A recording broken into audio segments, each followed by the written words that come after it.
High, কেমন আছো সবাই? আমি তো খুব ভালো আছি। আর আমাকে দেখেই নিশ্চয়ই বুঝতে পারছো এখন আমি একটু বাড়ি থেকে বেরোচ্ছি। প্রায় অনেক দিন পর এই চেনা রাস্তাটা দিয়ে আবার একটু বাইরে বেরোনোর সুযোগ পেলাম। বেশ ভালো লাগছে। বাইরে ওয়েদারটা একটু গরম ঠিকই, কিন্তু অনেক দিন পর যেহেতু বেরোলাম মনটাও খুব ভালো লাগছে। তো আজ যাচ্ছি একটু বাজারে, কিছু কেনাকাটার ছিল। মানে সামনেই রয়েছে বাড়িতে একটু ছোট্ট অনুষ্ঠান। কী অনুষ্ঠান সেটা তোমাদের খুব তাড়াতাড়ি জানাবো। এই যে চলে এসেছি বাজারে, এখন চলে এসেছি একটা শাড়ি নেবার জন্য। আর এই দোকানে এসে প্রত্যেকটা শাড়ি এত সুন্দর দেখাচ্ছিল, কি বলবো, প্রত্যেকটাই পছন্দ হচ্ছিল। আর অন্য সব দোকানে কয়েকটা শাড়ি দেখিয়ে যেমন বিরক্ত হয়ে যায়, এখানে আবার সেরকম না, একটার পর একটা দেখিয়েই যাচ্ছে। আর প্রত্যেকটা শাড়ি আমার ভালো লাগছে। কিন্তু শাশুড়ি মা না নেওয়ার সময় একবার বলে দিয়েছিল যদি পারো লাল শাড়ি নিও। তো মনের মধ্যে ওটাই বারবার ঘুরছিল, যদি লাল হতো তাহলে বেশ ভালো হতো। তো এই বলার পর যখনই একটা লাল শাড়ি দেখিয়েছে, ব্যাস আর কোনো কথা নেই, এক দেখাতেই সেটা পছন্দ আর নিয়েও নিয়েছি। আর ওই বাজারের খুব কাছেই হচ্ছে আমাদের এখানে খুব জাগ্রত মায়ের মন্দির।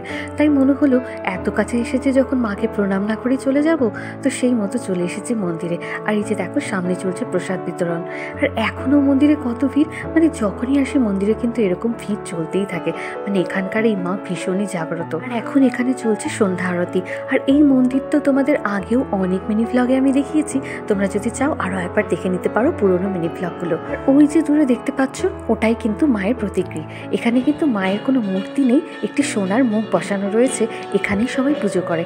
আর এটা মা কালীর মন্দির হলেও এখানে রয়েছে প্রচুর আরও দেবতা, তো সেগুলোও একটু প্রণাম করে আসি। আর এখানে যতবারই আসি না কেন প্রত্যেকবারই মনে হয় আর একটু সময় থাকলে ভালো হতো, কিন্তু কি করব, হাতে সময় খুব বেশি নেই। তাই এখান থেকে এখন প্রসাদ নিয়ে বেরিয়ে যাব মাকে প্রণাম করে। আর হ্যাঁ, শাড়ি তো নেওয়া হয়ে গিয়েছে, এবার বাকি থেকে গেল ব্লাউজ।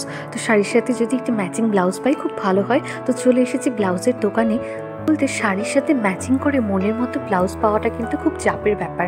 তো সৌভাগ্যক্রমে এখানে সেটাও পেয়ে গিয়েছি। এখানেও অনেক কটা ব্লাউজই দেখিয়েছে, তার মধ্যে একটা পছন্দ হয়েই গেল, নিয়ে নিলাম। আর এখন চলে এসেছে একটু বাজারে, বাড়ির কিছু টুকিটাকি কেনাকাটা বাকি ছিল, তো সেগুলোও করে নিচ্ছি।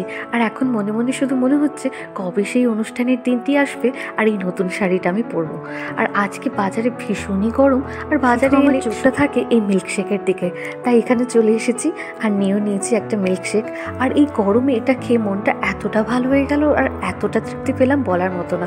খেতেও ছিল ভীষণই টেস্টি। তোমরা কারা কারা আমার মতো এরকম মিল্কশেক খেতে ভালোবাসো কমেন্টে জানিও। কিন্তু এখন ফিরে যাচ্ছি বাড়ি আর মিনি ভ্লগটি ওখানেই শেষ করছি। তো যদি ভালো লেগে থাকে তাহলে please like, comment, share, subscribe করে পাশে থেকো।